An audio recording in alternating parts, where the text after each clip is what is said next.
Welcome, everybody, to the Genesis Project Podcast. Business principles for beginners from the School of Hard Knocks.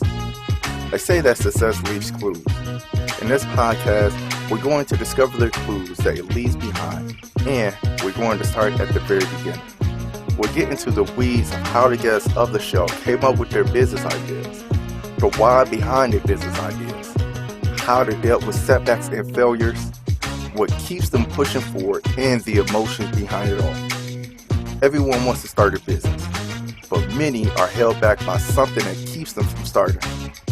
We'll learn what it takes to get to the next level of business and beyond, and we're learning together through different principles of people who graduated from the School of Hard Knocks. So, grab you a pen, some paper, and a highlighter to take notes, because class is in session.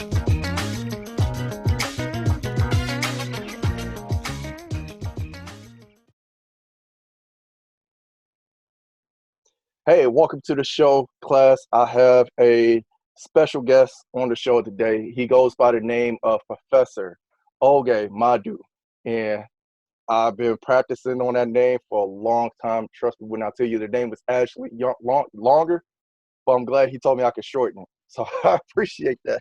So, class, I want you to walk into the classroom, Professor Oge Madu. Say what's up to the class. Hey, y'all, how y'all doing? I'm excited to be here, and it's going to be a pretty good episode. Man, I was ecstatic when you said that you would come to the show.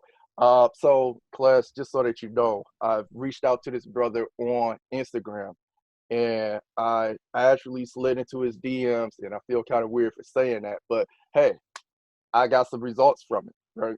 So, I saw what this brother was doing on Instagram, and he has his Instagram page is Black Seed Group, and he shows some ways for you to make money with real estate, and he has a real estate investment club and things of that nature. And some of the things that he posted on his Instagram page made me seek him out to bring him into the School of Hard Knocks for him to teach a lesson today.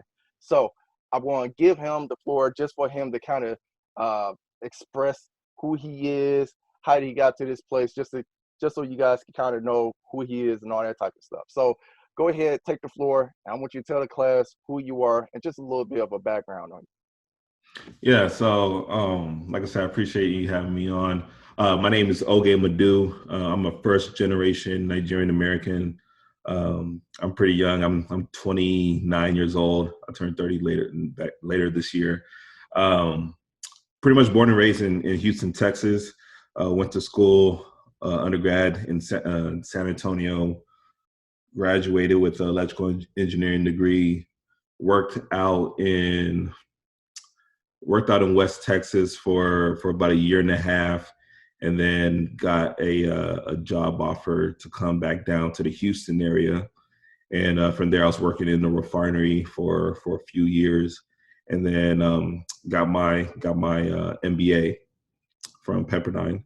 And after that, I was able to switch roles and get a job as a more so of a business commercial role.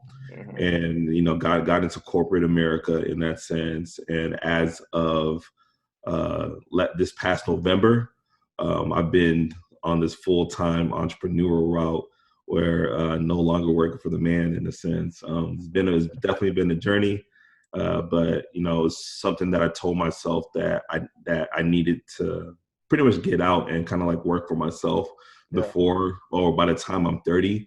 Just because I know like it's going to get to the point where, I'm just starting to have a family and things of that nature. And I didn't want to be one of those people that has to rely on asking someone, hey, can I take off work?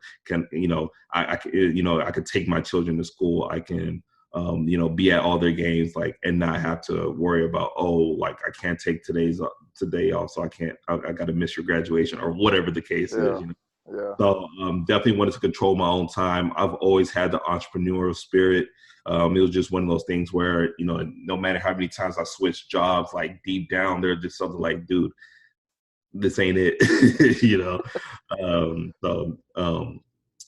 through the whole process, like I said, since pretty much 2014, I've been like dabbling in different things such as real estate, e-commerce, personal finance, just kind of like I've always been a seeker of how to generate income, make money and stuff like that. And so that changed into or turned into me like always being interested and always researching and making something of some of these products that I've been able to build. Because I like, for me, it's like easy to build a brand. Mm-hmm. Like right now, I plan to launch this little beer butter here thing next week, and Okay. it's just something that I created like in January of this year. It was just an idea.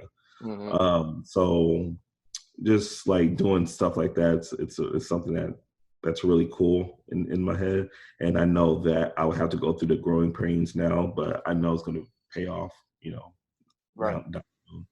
Right. Man, that's awesome. That's awesome. So the way I like to always start off with my interviews or my guest professors and their lessons, I always ask them, what is your Genesis moment? And for those of you in the class who are new to the School of Hard Knocks, let me explain what the Genesis moment is. The Genesis moment is that fork in the road where you can see your life beyond this point on both paths. And it doesn't necessarily mean that it's good or that it's bad. It's just that you can see your life beyond these first steps. Like, for example, Genesis moment for me would be me deciding to go try out for the CFL 4 years removed from high school and never played college football. Another Genesis moment is me starting this podcast. Another Genesis moment would be me getting married. So, Professor, I want you to tell me, what is your Genesis moment? um in the relation to that, I would say the one of the first Genesis moments was um, in 2010 when I started investing in the stock market. I did it really simple as far as like that was my second internship, but I was working for Toyota at the manufacturing plant, and that's when I kind of like first came into knowledge about how, in a sense, retirement accounts work. And so, like, I saved up like 3K from the internship and was able to use that and buy an index fund or mutual fund with Vanguard. Mm-hmm. And from there, that thing just like, I didn't do like crazy amount of research, but like I picked well in a sense. So like, it ended up continuing to go up. And over time, I was able to open up a few different brokerage accounts. And because like when you're starting off and don't know much, like at least with the IRA, you can't take that money out. So I had to Yeah. learn you need to open up a personal brokerage account so you can take that money out and just, pay the taxes if you do end up liquidating those funds and stuff like Mm-hmm. that. Second moment when it comes to investing would probably be in 2014 when I purchased my first property, like a house to live in. Mm-hmm. Um, and that was a pretty cool moment just because of I kind of got lucky. So like I bought the house in it was actually August 29th, 2014. And I want to say three weeks or 3 months later, I got the job for, down here in Texas City. So I'm not even in my house for like 3 months. And luckily for me, I had bought at what's considered a low price, or at least the price that I was paying total for my mortgage and note. It was less than what I would be able to rent it for. So luckily for me, I was able to find like a lady that was starting out her. She was a realtor, but she was starting her own um, property management services. Okay. And from there, like she was saying, like, yeah, you can rent it out for this much. And so like I was like, all right, cool, we'll just do that. And so that allowed me to, move in a sense back home and still be able to make money from that place. And it's Right. been almost 6 years now, and I haven't stepped foot back in in that location, but I still had a rental property there, and it's still cash flowing. So So you still have your first property. right, I still do. Wow. I think that's kind of rare because uh, a lot of people would just say, "Oh, screw this, I'm going to sell it. You know, I got to move. I'm just going to sell it." But Yeah, I think you was put in a unique position for you to rent it out.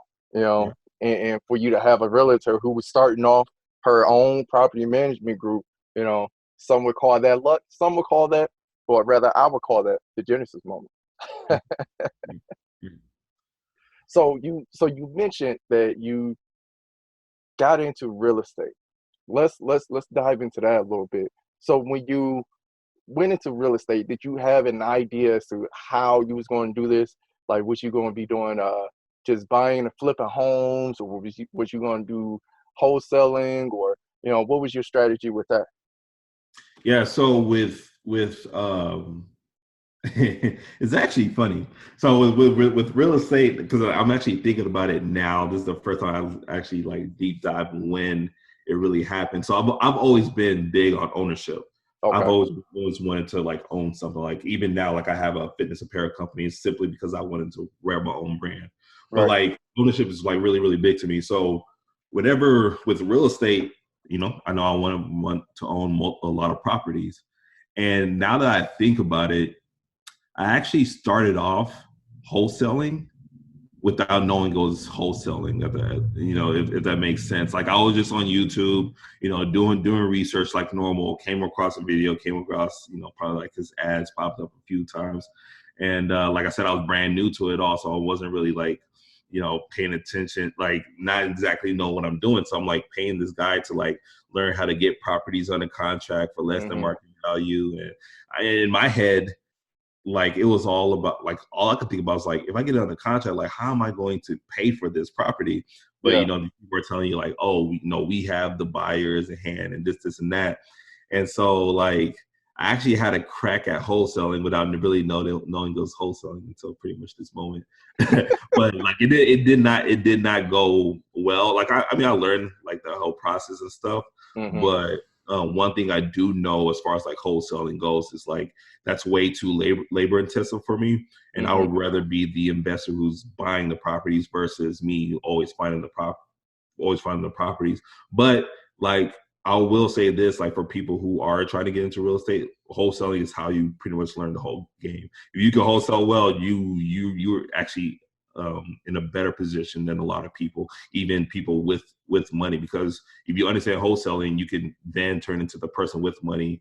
And then you can buy your own properties because you know how to funnel through and acquire those the contracts. Right. So And for those who are not familiar with some of these terms, could you explain what wholesaling is in terms of real estate?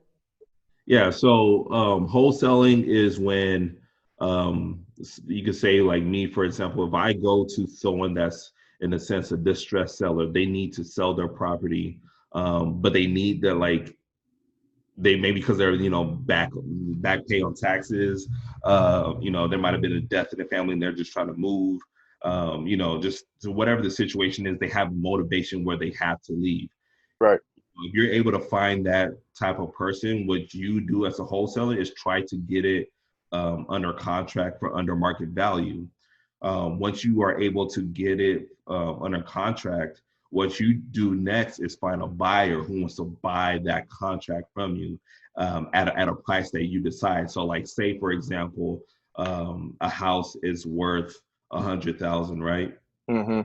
um, and depending on numbers, say if it costs 20k to fix up and it'll be worth 170,000, you're going to want to get that house for let's say like 85,000. So if you're able to get the house for $85,000, what you do is try to sell it for as much as you can. If you're trying to get a big spread, or just get what you can. So like some people, they might get it for 85 and then say, oh, I have this contract to buy the house for 90. And so if the deal makes sense for an investor, they're like, okay, yeah, I'll buy the house from you, or I'll buy the contract from you for 90. And so now you have the purchase price for 85, you're selling it for 90. So that 5K spread is what you, the wholesaler, will receive because Mm, you're the middleman doing the deal, pretty much right, finding a distressed property and then connecting it with someone that will buy it with intentions to probably fix it up or whatever the case is. And right. that and spread that you're able to create. Say they wanted to buy for 100 and you selling it for 85 or say 95, right? Like that spread would be 10K, 15K, whatever the case is. So that's where wholesaling, like, if, don't expect it to be, a lot of 10K and like, Yeah. or big days like 50K, but like it's possible to have, there's people on, they'll tell you on social media, like you will find someone that had an $80,000 spread on a property. One of my friends, he was able to get a subdivision on a contract. And so whenever he was finally able to wholesale that was a 6-figure check, you Wow. know? So, yeah, and when I say 6 figure, like hot, not like 100,000, like damn near 500,000. Uh, Whoa. so, Okay. yeah, wholesaling is definitely a thing. It's just it's labor intensive. Depending on the market you're in, it could be very competitive. But like I said, if you understand it and probably get a few deals under your belt, you're actually ahead of the curve versus a lot of people. Hmm. Why is it that it seems like wholesale real estate started to become bigger, whereas before, as I was coming up, I was always told, "Oh no, you need to go to real estate school and get your realtor's license, and then go work for a real estate company." Why do you think the shift came the way that it did? I just think social media, like, it's became popularized in a Hmm. sense because it's been around forever. Hmm. You know what I mean? Hmm. It's definitely been around, but I think that with social media, certain things get their in a sense 15 seconds of fame, and I feel like wholesaling is it. So like a lot of people, they get into wholesaling when times are, in a sense, good. But like, for example, let's say times like now with COVID and all, like you'll see a lot of people kind of like back off because they weren't really good wholesalers. They're just in it because they thought that they could make, some good money. But now that, times are a little bit tougher, sometimes their strategies don't work for the change, right? And Hmm. so with that, I think, like there are people that are knowledgeable, so they're selling courses like that, and then people are learning in that experience. But yeah, like, you don't have to, I think that it's also knowledge, like you don't have to be a realtor to invest in real estate at all. Like I don't have a realtor's license. My brother does, and because he does, I have like access to certain things regards to realtor stuff. But like, you don't have to be a realtor to invest in real estate. And I always tell people like who are, they don't know that, but they think that, if you want to get into real estate, you have to be a realtor.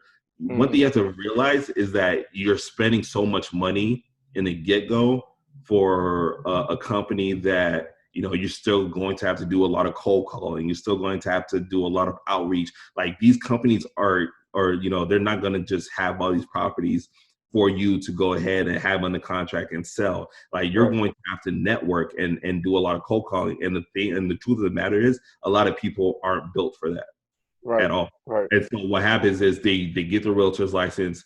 A few months go by, no deal comes across on the table. They're paying all these fees, and you have your like quarterly fees and all this other stuff.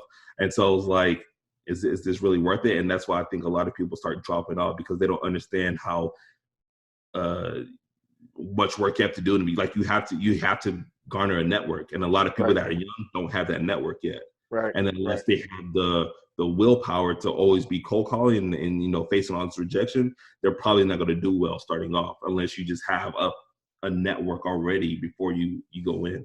Right. Right. Man, that's really something. So, for your recommendation, you recommend that anybody who's looking to get into real estate, you mentioned that it's probably best for them to start off and just do wholesaling, right? Yeah, I mean, depends on, obviously what market you're in. Some people, like some states, wholesaling is legal.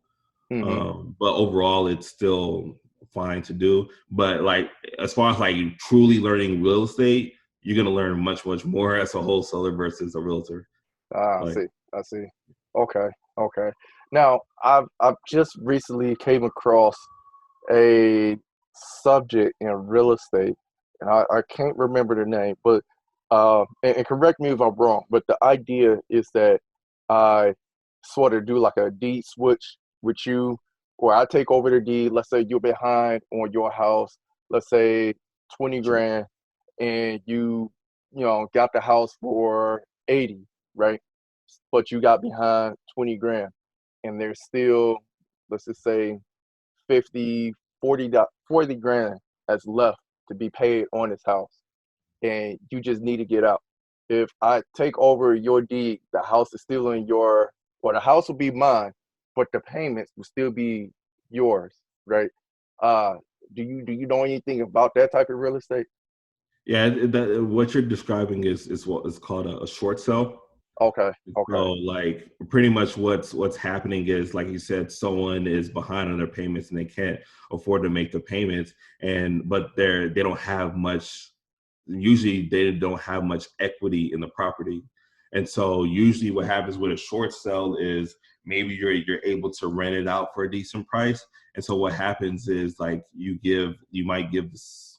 It depends on how you negotiate it, but like you might give the seller like a couple thousand to be able to move, but mm-hmm, what happens is you take over their payments, and but it's still in their name. So they're in a sense trusting you to make their payments. If you don't, then they're in a sense screwed. yeah, But what happens is the intent, if you are taking on the place of a short seller, the intent is to get it and then rent it out for a higher price. And then the cash flow is where you make your money, not like appreciation right. or anything. Yeah. So So that process is called short selling. I haven't done it much, but I know a few people who have. okay, so when you say that the cash flow, as far as the short sale, the cash flow would come with me renting out the place, Right, right? right, right. Okay, okay. Huh. All right. Awesome. That's good to know. Somehow I came across a book and I've read the book. It was a good book. I just forget the name. And then I've seen a few YouTube videos about it. I said, I'm not too comfortable with this, but luckily I was able to get you into the School of Hard Knocks to sort of explain that to me, so I have more knowledge. So that's good. That's probably the one thing I'll probably stay away from there. Just be Yeah, personal. it's like I said, it's a lot of and it sucks because like you definitely want to learn from someone, but some people try to take advantage. And the thing is with short sell, like it's not a bad thing. Like it's a niche. Like some people, this is primarily what they do. So if you're able Hmm. to find it and you're good at it, by all means go ahead. But if you're like brand new, like that's one of the ones that's going to be a little bit tougher to kind of like comprehend. But Hmm. once you do it, then it's fine. Like I said, it kind Right. of depends on the market too. Right, right. Now, I want you to talk for a moment about your company, the Black Seed Group. How did that come about? What was the inspiration for you starting it, and where is it at now? Yeah, so the Black Sea Group pretty much came about um, when I moved. It was around the time, what was it, 2016, 2017? I moved back. I was back in Houston, and I was just like, a lot of people my age aren't really investing. Like they don't understand investing. They don't invest in anything like Right. stocks, real estate, businesses, and stuff like that. So I was like, what can I do to, in a sense, like merge that gap and get people like us to start investing. So what I was doing was giving like free one-on-one consultations and trying to help people invest in the stock market as far as like opening up a brokerage account and just saying, okay, this is kind of like what you want to look for when buying stocks. And so, like I said, I was doing a lot of those consultations, and it was good consultations, but overall, like people weren't acting on it as far as like going back and opening that brokerage account. And because like Right. the thing was like trying to eliminate as much excuses as possible. So what I ended up doing was forming an investment club. And this allowed me to, in a sense, have skin in the game alongside with them. And I don't have to like teach them to open a brokerage account. You just join the one that I've created already, and Mm-hmm. we just pull our money together and be able to buy shares of stocks. But during that process, instead of just one person, you have like 50 people they can bounce different ideas off of.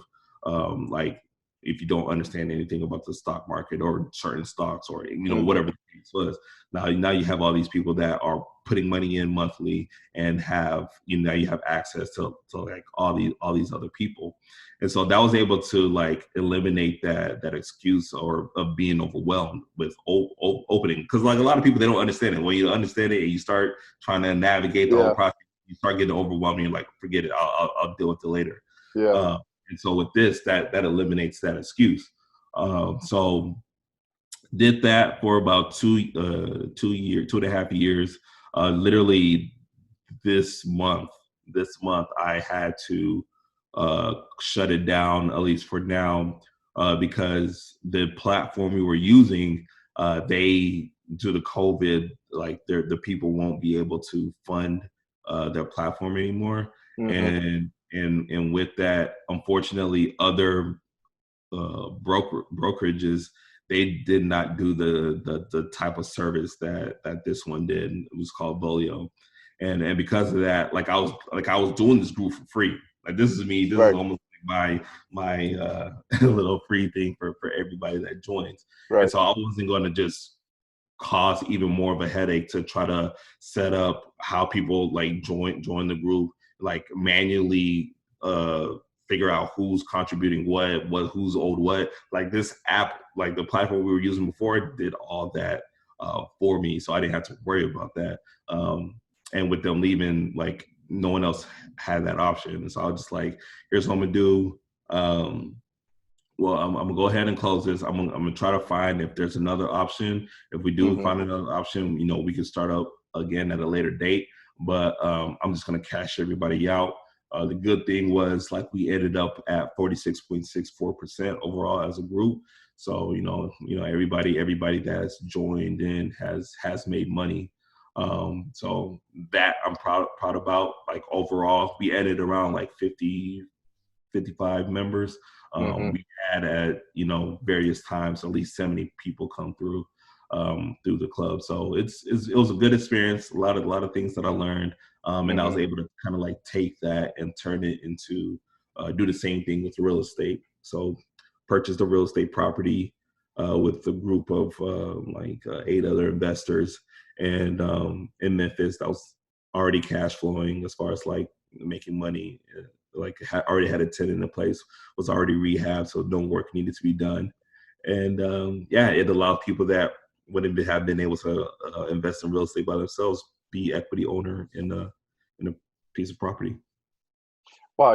It seemed like that was another Genesis moment for you to see for you to take away all the excuses of the people of who you talk to and create a no excuse environment where you did all the work. All you had to do, just jump in with me. And the fact that you got in the trenches with them and obviously not charge them, but got in the trenches with them so that if they lost some money, you would lose some money. But if you got some money, everybody got some money. Yeah. I think that's an awesome way to try to pivot in the learning curve that you created. And now you said you following that up with real estate, right? Right. Wow. So explain that for a moment, because I've seen that on your website, and that sort of left me curious as to how you exactly doing this with the real estate piece. Right. So it's definitely a little bit different. Doing the investment club as far as the stock side taught me a lot as far as like how to, in a sense, manage expectation and what kind of like some people expect. And Mm-hmm. so with stocks, how I had that situated was, obviously you contribute monthly like $100 a month, but I didn't want people pulling out. Unfortunately, like I said, people did pull their money Mm-hmm. out. I was able to mitigate that risk with holding like 10% of our portfolio in cash, so that we didn't have to sell stocks. But with real estate, it's a little bit different. You can't just pull your money out if you need it. Right. So it's like making sure that the people who end up joining understand that, like your money's going to be pretty much locked up for, depending on how it's structured, it's going to be locked up for a few years. The intent with the real estate is to pay people back with cash flow, right? So at least they're getting money back in the meantime. And then once we end up, like, for example, selling the property, then you're able to get your principal back plus whatever your portion of the equity is, or whatever the interest rate, depending on how that goes. So like with that, the very first property I did, I think the buy-in was like $2,500. I know that I won't do it that low again. I think, just to make the headache worth it, the minimum, I had to raise the minimum up to at least 10,000. So like I started a fund, which is called the Black Sea Revitalization Fund one. Mm-hmm. And the intent with that is to raise $5 million and be able to go to like different inner city neighborhoods, primarily in Memphis and in Houston, and purchase obviously a lot of homes for cheap in the inner city and fix them up. But instead of, selling them at least immediately, be able to rent it out to the people of the community so that they won't be pushed out. So, to kind of like make sure that the investors still make their money. Obviously, one way to do this would be to, if the numbers make sense, rent it out through, Section 8, the HUD. Right. That way, people won't be pushed out, but they have a nice property that they're living in. And, with Section 8, they have their own requirements saying that the property has to be up to a certain standard and all that. So like at least the investor money is safe because the government's paying the majority of the rent. And then you're also able to, like I said, not push out the people in the community because they'll be able to kind of like stay there and kind of like slowly get their stuff together to the point that they can afford their own place. Mm-hmm. That. So in the process right now, COVID kind of slowed things down. But the thing is with that is like, that one's like a $20,000 minimum, but you have to have you're going to have your money in for like 8 years or so. But what happened, the terms are like you get paid 6% preferred return every year. But then, obviously you have the dividends. But then on top of that, it's like whenever we do sell the properties, that's when you get the big chunks. That's where you really see the money. So like Right. 70% of the distributable cash, once properties are sold, those go to the investors. The other 30% goes to me and my managing team. So like, yeah, that's pretty much like the whole structure with how that goes. But yeah, it's been a expensive and a long process, but I'm excited to raise the minimum here soon and be able to start investing in real estate and show a lot of these proof of concepts so that more people will want to invest with me that actually have the means. Right. Now you said that you're going to raise the buy-in. Now, does that mean, let's just say 20 grand, because I heard you mention 20 grand. Does that mean that, let's say, out of a group of 20 people, all 20 people is putting in 20 grand? Right. Okay. Right. Okay. Right. And you said it's locked up for a good amount of years, but you'll get paid 6% every year until the property has been sold. And at that point, that's when you get the bigger chunks of the check, right? So do you have like a time frame as to how long you hold on to the property before you decide to sell it? It all depends. Like for example, like I said, especially in the earlier years, the intent is to get a lot of these properties that need a lot of rehab work for cheap early on. So what happens is you're gonna get these properties for like 8,000-10,000, but then you put in like 20,000 in and have it like, but this is the Memphis market, so it's cheaper there. Okay. So you're able to get it like all in. You're like 30, 40, 50,000, but you're able to get rents for between $500 to $800 or even more through Section 8. And Mm-hmm. so like so those properties pretty much pay for themselves in like a 4-year time frame. And then from there, everything is pure profit. I mean, like, yeah, everything, like everything's pure profit from Mm-hmm. there. And so like, why not just continue to collect money through that? And then by the time like the fund ends, then you can like, obviously like there's going to be some properties where it just makes sense to immediately sell after fixing up. And then at Right. least can see a quick jump in money, but obviously the rest of the money is still continuing to grow. And then from there is just, hey, let's just have as much property that don't have any equity that's needed on it, and have a lot of cash flow. And so what happens is you're able to build up cash flow, be able to pay off investors, and then when it comes time, you can just sell it off, and everybody just be able to make their money. Right. Now, how do you find your investors?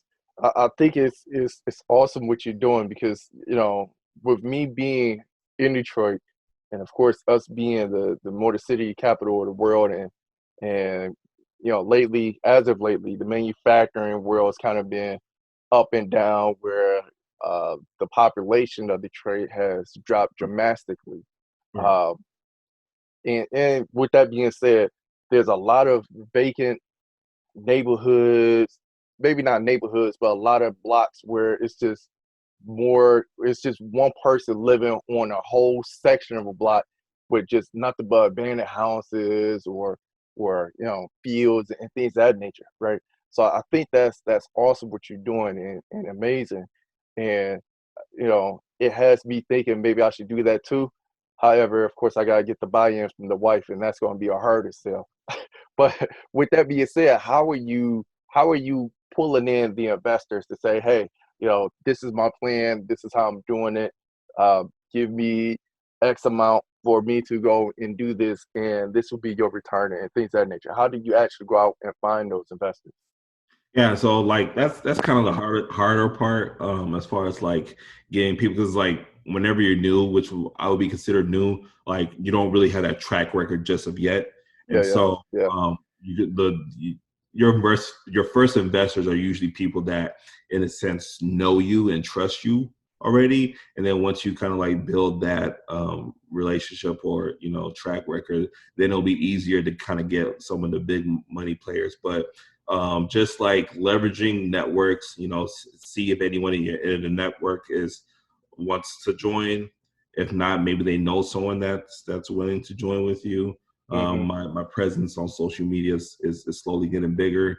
So been able to kind of like push it that way as well. Hmm. And like I said, just continue to network. Like I have a few people in my network um, that would something like this would be of interest to them, and so they just kind of like recommend, like just make an introduction, Right. and then go from there. Man, I could imagine just how difficult it must have been for you to begin to start finding those people who are willing to trust you, and Yeah. put their money where their mouths are, essentially for you to get out here and for you to do that. But I recall you mentioned earlier something um, about the stock market and things of that nature. One other thing that I've noticed recently is a lot more people are starting to try to push uh, what's called REITs, REITs. If you could you explain what that is? So a REIT is almost kind of similar to what I'm doing. It's like Okay. you're collecting a portfolio of real estate properties with the intent to just kind of like, depends on the class of the property class, right? So some properties might be a class A, so it's like one of the newer ones. It's nice. It's probably like luxury. Then you have the Right. B, which is like the middle range, and then C like gets worse, and D is like war zone or whatever the case is, right? And Okay. so, like, depending on the types of returns that you want, you just kind of choose or decide on what class you kind of want to go with.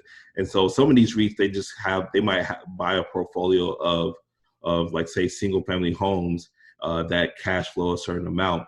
And so they're able to pay out their investors through that cash flow. Some people might invest for value add. So value add is kind of like what I do now, is where you buy properties that need to be fixed up, but once you fix them up, you can sell them for much more value, because you were able to force the appreciation by upgrading the Right. place. That's where you can really make a lot of money, because you get it for a cheaper price. You know how much it is to fix it up, but you're able to sell it for a lot more. And so that's definitely a way for people to, I guess, make money for that with their portfolio. People do it with so much other stuff: storage facilities, commercial space. So REITs is just kind of like a company that has a portfolio of real estate that they have that can generate money for them. Okay. Now, are these public traded companies that's doing this?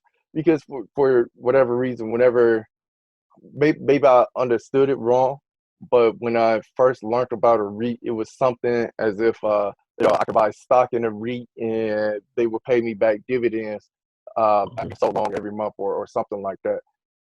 Yeah. So in that aspect, yeah. So if you don't want to, in a sense, personally buy real estate or join someone else's fund that directly invests in real estate, but you wanted to do it through the stock route, then you look up different REIT companies and you see what kind of, what their portfolio is made of. So REITs can be publicly traded, yes. And Okay. so you just, depending on how they do or what's happening, based off people, are they liking what's happening or not, they'll just trade stocks based off that REIT. But a lot of them are private. A lot of them. Okay. Okay. Okay. But yeah, there's a lot of big ones that that Yeah. went public, and you just trade off of that. Okay. That's interesting. So that means that's more homework for me to kind of look into and dig into a tad bit deeper. Now, Right, uh, with what you're doing, you're primarily focusing on the Memphis area and the Houston area, right? right. Or was it San Antonio? The Houston area. Yep. Houston. Okay. Okay. Did you ever think about expanding to other cities, or you just sticking to what you know because you know these markets exclusively? Yeah, I think one of the things is like this would be the flagship markets, primarily because like this is what I understand. This is what I invest in currently, just even personally. Right. So this like once we get the ball rolling and it makes sense, and more people kind of like see the vision and understand it, then we can go into these other markets such as like the Baltimores, Cleveland, and like and stuff like that, Right. and to expand. But these would be like kind of like the flagship proof of concept home markets. I see. I understand. I understand. So just to kind of change gears a little bit, I know you became a author and you published a book called 10 Reasons Why You Are Living Scentless. Uh, you know, obviously I love the title, first of all. Uh, I want to know, why did you find it necessary for you to write the book? Yeah. So the book came about around the same time. I kind of like learned e-commerce, but like it's just something where I personally have always been fairly good with my money, as far as like being frugal, to the sense of I'm a pretty good saver. Right. Learned that from my dad. My mom's opposite. She loves spending money, but she makes good money too. Um, but yeah, so I learned how to be frugal, just from my dad, and with that, a lot of people just don't understand money. And I think one of the biggest things for me, just besides freedom and happiness for my personal self, is the youth.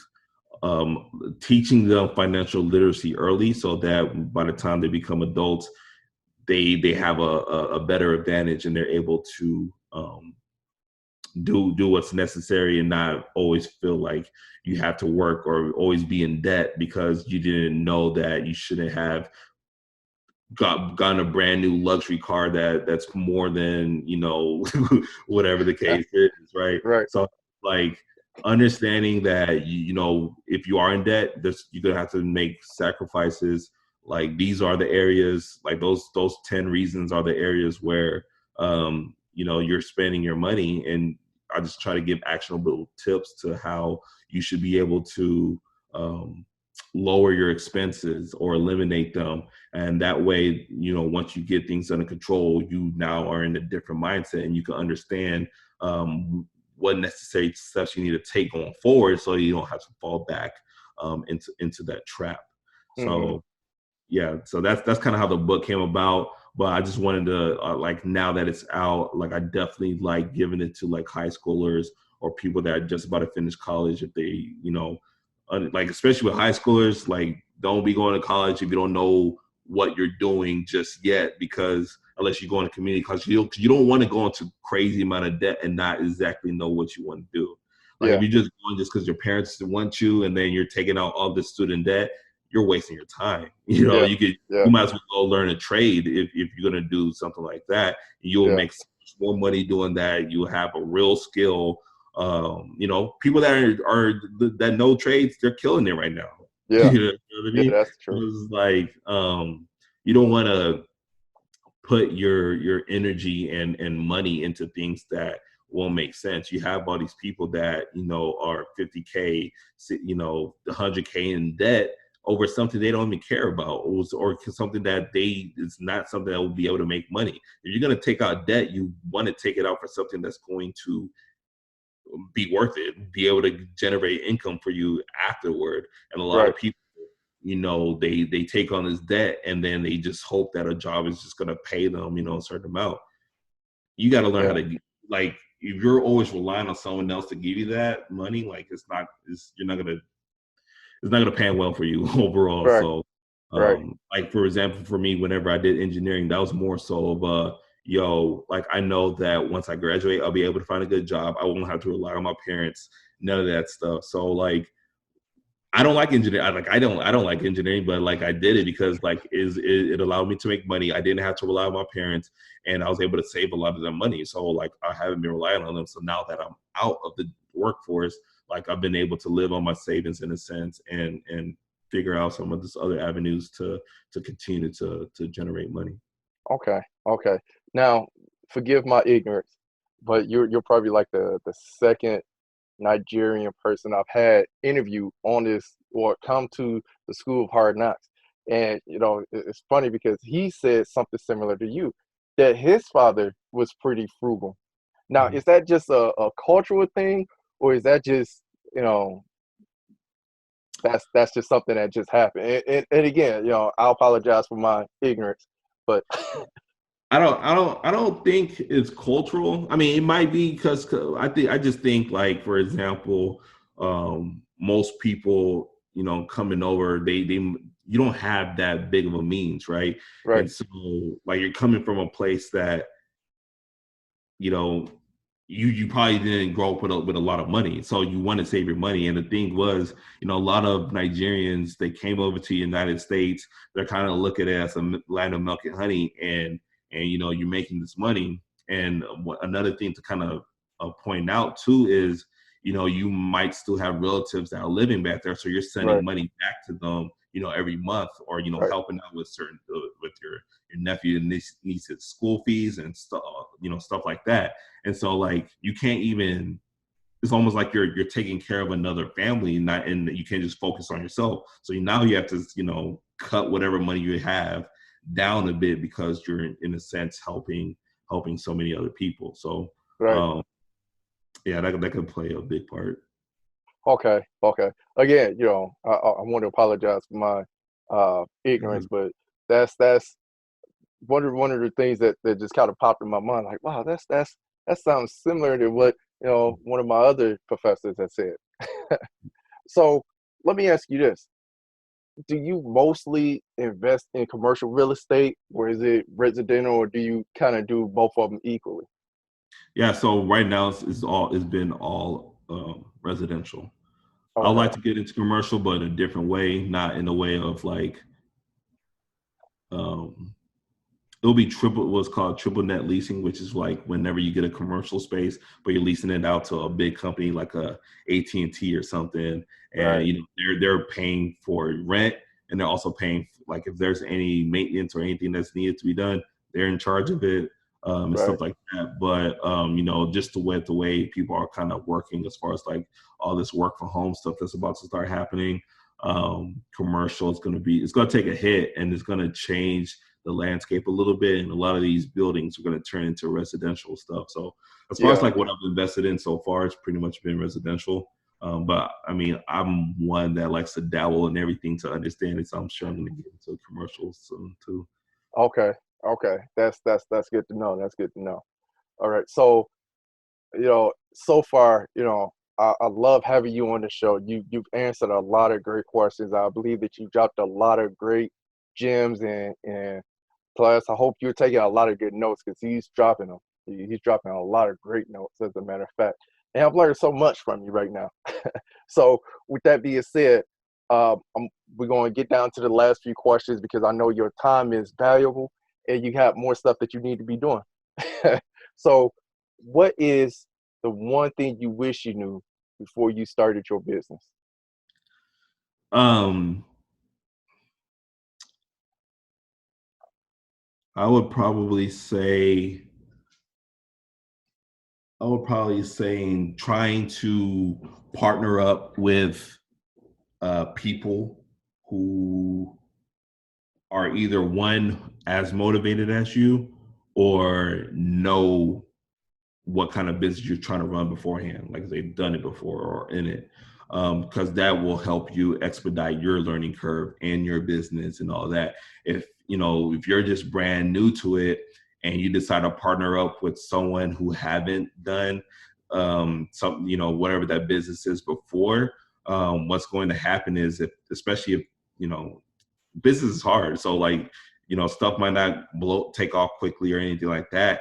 And maybe they just don't care as much as you do with the business. Now you start getting frustrated at each other and Right. things of that nature. So Right. I'll definitely say partner up, but partner up with someone that is as invested into the project as you are, and also that covers your weakness. So like, for example, with the beard line that I'm launching now, I'm really good at creating this project, the back end stuff, setting up the website, all that stuff. But the guy I partnered up with is good at the marketing side and helping getting sales and driving people to social media and all that stuff. Right. And so Right. to deal with that, hey, let's partner up, let's get it off the ground, and then just make something happen. So partner up with someone that does what you don't do well. Like I know that I'm not a pure salesman in the sense, so he loves doing that stuff, and Right.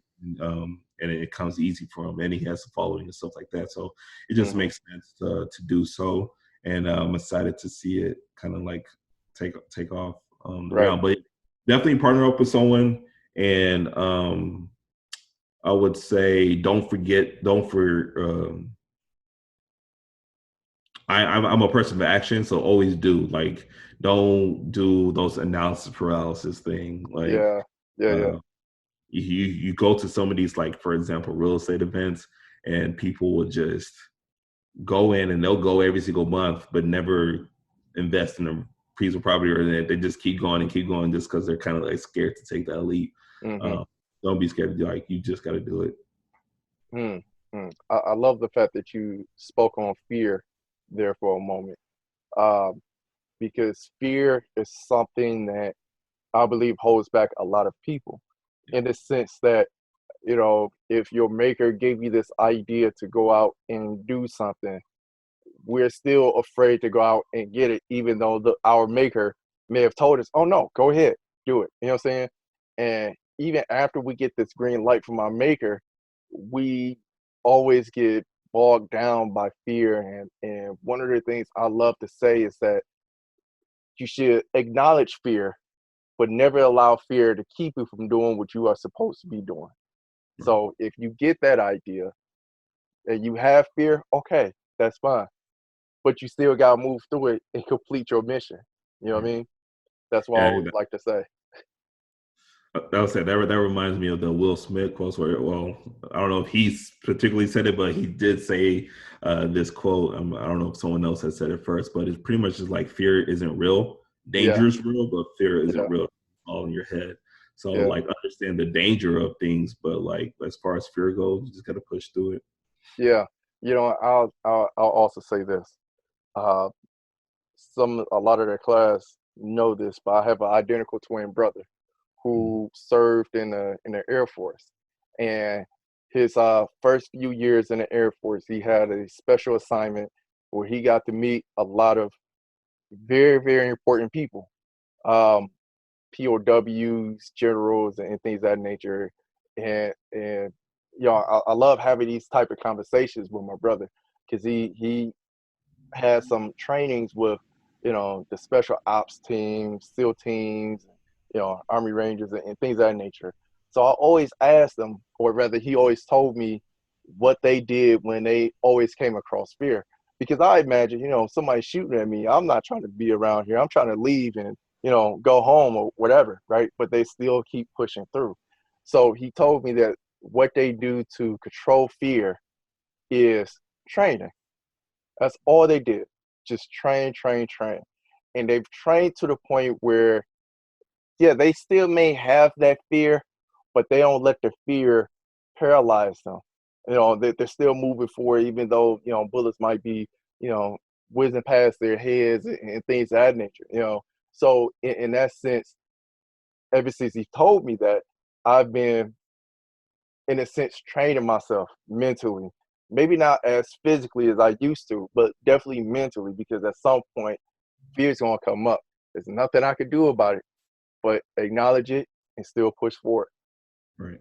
Yeah, yeah. So let me ask you this: how do you run a business and still find balance with your home life? Um, I think that it's hard to run a business and kind of like have um there's not a balance, I guess is what I'm trying to say. Um, and it's just one of those things where you just know that there's sacrifices that must be made, but it depends on why you're running a business, why you're doing something. So, once you start hitting certain goals, then things start becoming easier.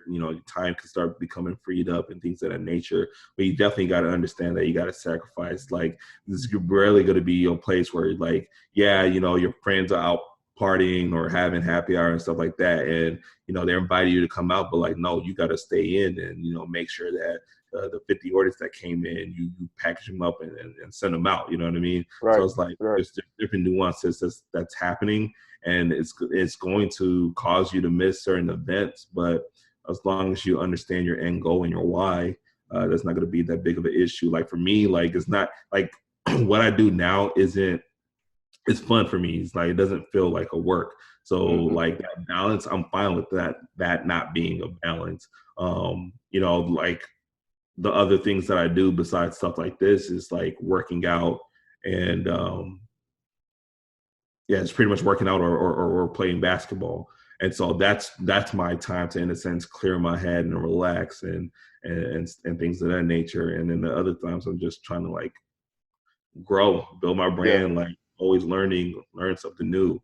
But the thing is, like I said, for the most part, it's fun for me to learn, and it doesn't feel like work. And I think that's why I like this a lot better than when I was. you know, I will say this, class, and I'm definitely going to give you the opportunity to shout out your website, and I'll even shout it out for you as well.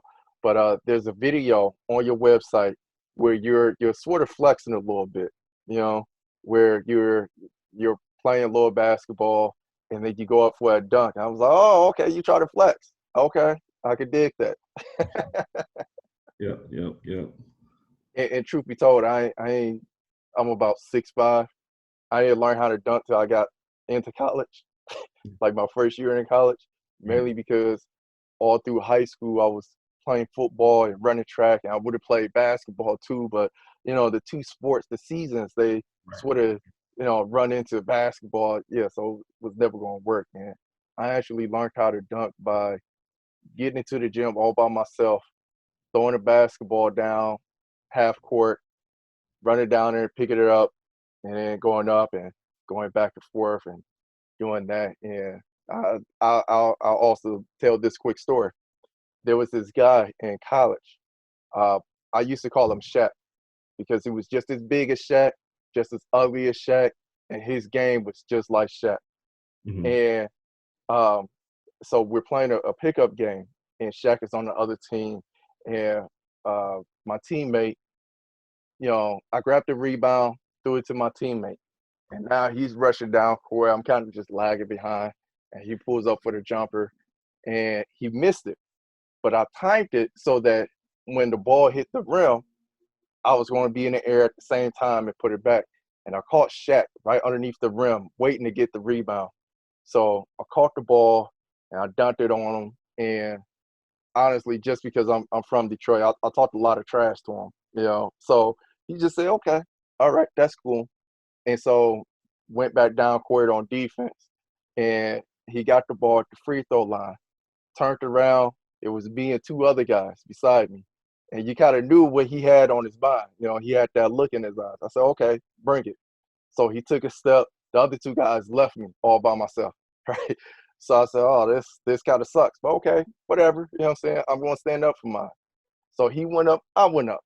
He went down, I came down. And I'm not going to lie. I'm not bashful to say that he did dunk on me, as he should, because he was about 6'8", 6'9", something like that. And so after the game, he came over and he said, "Hey, I gotta give you your respect because a lot of people would just move out the way. You know what I'm saying? And I've never had somebody kind of go up the way that you did with me." And so, oh yeah, well, I'm from Detroit. That's all we got. Detroit is nothing but heart. Around my way. You know. But with that being said, man, let me ask you this: what was your biggest mistake that you made as an entrepreneur? Biggest mistake. Um, Biggest mistakes would probably be not doing research on certain things and investing a lot of money into it. Hmm. Make sure you do your due diligence on certain people, especially when you're utilizing money that you maybe not be comfortable um, losing, Yeah, or even if it's like other people's money as well. So doing due diligence is definitely a big thing in regards to anything. Like anytime I hate something bad has happened because I could have done better job of or due diligence on that person or thing. right, right. Okay, okay. Now we've came to the last question. The last question is, what is something personal that you want the class to know about you that cannot be found on Google or Wikipedia? Um,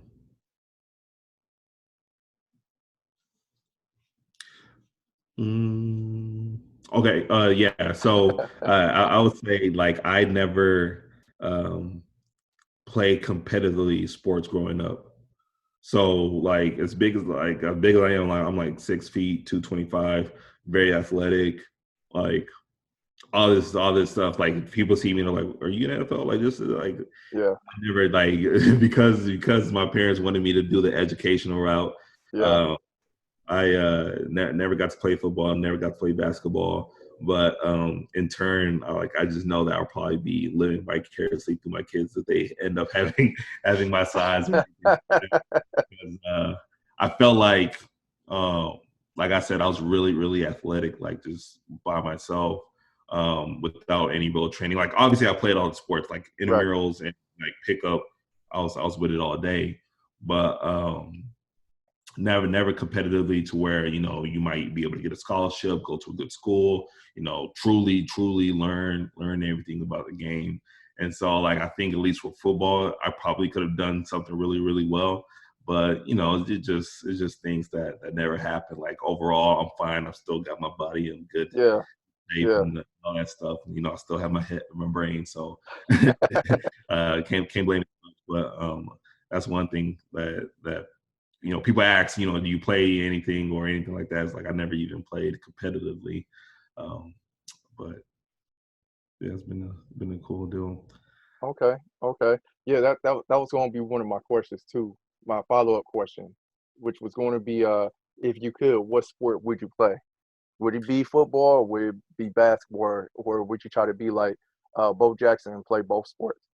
Shoot, I would definitely go Jackson, but kind of like what you know now with football, I probably wouldn't do football, even though like naturally that would probably be my best option to like make it like Yeah, at a higher level. yeah. But I like basketball a lot. Like I love basketball, and so like now I would probably say basketball, but my earlier years I probably would say football. Like I don't think I'll let my kids play football just Hmm. with all the stuff kind of like going around, unless they're like quarterback or a kicker. Yeah, yeah, yeah. That's my wife and I. We've had this conversation before. Obviously, being that I was really big in football, and while I love the sport, I didn't necessarily like the hitting part. I did what I had to do, right? Right. But you know, when it came to the hitting, it was either I'm gonna try to get my best, I'm gonna try to do my best to get around you, or worst come to worst, I'm just gonna have to take your head off. You know what I mean? But that Right. was always my first decision. Let me see if I could get around him or whatever else like that. Um, and I've taken some hits. I can't say that um, any of the hits really did anything to me in terms of my head or anything like that, or at least I can't remember. Uh, but the conversation that my wife and I had involved what I let my kids or my nephews play. And knowing what I know now, I would be happy with just letting my kids play flag football. Right. You Right. know what I mean? You can still be competitive. You still might be able to get away with hitting, but it's not too serious. Constant. This. Yeah, yeah, yeah. And football is not a contact sport; it's a collision sport. You know, Right. and I've learned so many things from playing organized sports that just helped me in so many ways in just regular life, in regular day-to-day life. You know what I mean? That term "suck it up" just don't mean much unless you unless you play organized sports. You know what I mean? But yeah, yeah, I'll have to say that I'll have my kids play flag football than opposed to real football. Now, at some point, if they want to play, you know, contact football, I don't know, maybe in high school, then okay, then I'll let you make that decision on your own. But as far as like a little kid, no, you won't have to worry about little league contact football. Just play flag football. You know what I Right. mean? Right. Yeah. But with all of that said, again, Professor, I appreciate you for answering the call to come to the School of Hard Knocks and for teaching us this lesson on real estate today. I want to give you the floor for just a few moments for you to give a shout out to where all the class can find you at, and everything else that you got going on. And what I'm also going to do is I'm going to tie your book to the show notes so that people will be able to purchase your book in the show notes as well. So go ahead, tell the people where they can find you and what you got coming up next. Absolutely. Yeah. So on social media, you can find me at Money Madu on Instagram and Cash Money Madu on Twitter. I had Money Madu, but they suspended me for some bull crap. Uh, um, Website. You can primarily go to theblackseagroup.com. I'm having a personal brand page being created right now. It'll be moneymadu.com, but that isn't ready just yet. Um, as far as like the Black Seed Group, you can find them on Twitter, Instagram as well, and obviously the website. And then I have my clothing line, Phoenix Athletica, PHENYX Athletica. Um, you can find them on Instagram and Twitter as well. And we have the website where we sell our own fitness apparel, and we have our own, in a sense, podcast called the Phoenix Lounge, where we allow people to come on and share obstacles that they had in their life and how fitness has allowed them to, in a sense, rise again and rise over those obstacles.